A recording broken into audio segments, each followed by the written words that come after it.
Assalamualaikum warahmatullahi wabarakatuh.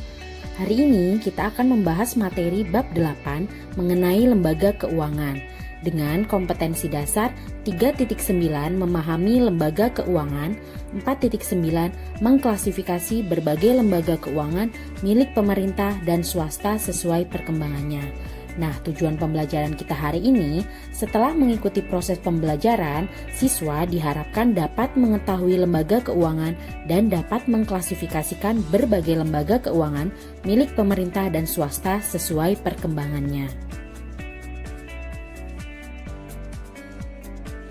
Berdasarkan Undang-Undang Nomor 14 Tahun 1967, lembaga keuangan adalah semua badan yang melalui kegiatan-kegiatan di bidang keuangan dengan menarik uang dari masyarakat dan menyalurkannya kembali kepada masyarakat. Nah, lembaga keuangan ini mempunyai peran dalam berbagai sektor ekonomi di Indonesia. Di antaranya adalah sektor rumah tangga serta perusahaan. Lembaga keuangan mempunyai beberapa fungsi yaitu 1. Transaksi.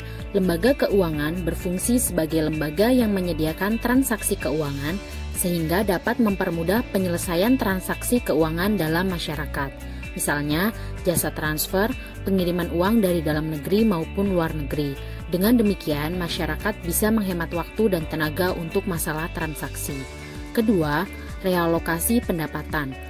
Lembaga keuangan memiliki fungsi untuk merelokasikan pendapatan masyarakat, terutama untuk pihak-pihak yang berpenghasilan lebih melalui bentuk produk jasanya.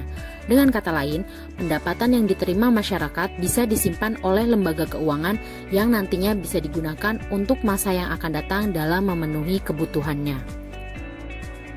Ketiga, pengalihan dana. Lembaga keuangan berfungsi sebagai pengalihan dana, yaitu bentuk perpindahan dana dari pihak yang memiliki dana lebih kepada pihak lain yang membutuhkan atau kekurangan dana. Contoh lembaga keuangan yang berfungsi sebagai pengalihan dana ini yaitu bank umum, bank syariah, perusahaan asuransi, dana pensiun, dan perusahaan leasing. Keempat, likuiditas. Likuiditas berkaitan dengan kemampuan lembaga keuangan dalam mendapatkan uang tunai pada saat dibutuhkan. Suatu lembaga keuangan menjalankan fungsi likuiditasnya ini dengan menyimpan kekayaan perusahaan dalam bentuk berbagai macam instrumen keuangan seperti deposito, tabungan, obligasi, dan saham. Nah, dengan demikian, masyarakat yang memiliki kebutuhan mendesak bisa mendapatkan uang tunai dengan mudah dan tidak perlu merasa khawatir. Lembaga keuangan dibedakan menjadi dua, yaitu lembaga keuangan bank dan lembaga keuangan bukan bank. Hari ini kita akan membahas mengenai lembaga keuangan bank. Lembaga keuangan bank adalah lembaga keuangan yang menyediakan jasa keuangan perbankan. Dalam dunia bisnis, lembaga keuangan banyak membantu dalam aktivitas bisnis suatu perusahaan, misalnya dalam bentuk modal, jasa transfer, dan yang lainnya. Macam-macam lembaga keuangan bank berdasarkan fungsinya dapat dibedakan sebagai berikut. 1. Bank umum. Bank umum adalah bank yang kegiatannya melakukan pelayanan jasa-jasa bank. Bank umum dalam kegiatannya ini adalah menghimpun dana dari masyarakat dan menyalurkannya kembali kepada masyarakat. Nah, bank umum ini biasanya disebut juga dengan bank komersial. Contoh dari bank umum yaitu BNI. Kedua, Bank Perkreditan Rakyat atau BPR.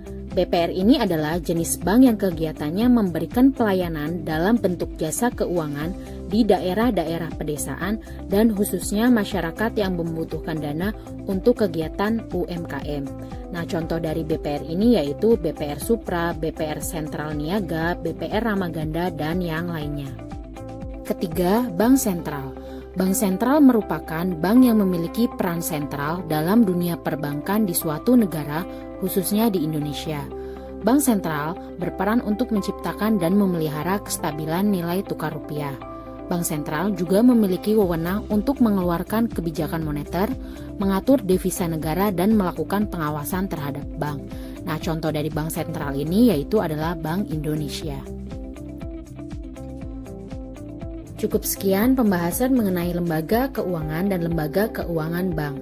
Semoga kalian bisa memahami materi pertemuan hari ini. Terima kasih yang sudah menonton, tetap semangat belajar. Wassalamualaikum warahmatullahi wabarakatuh.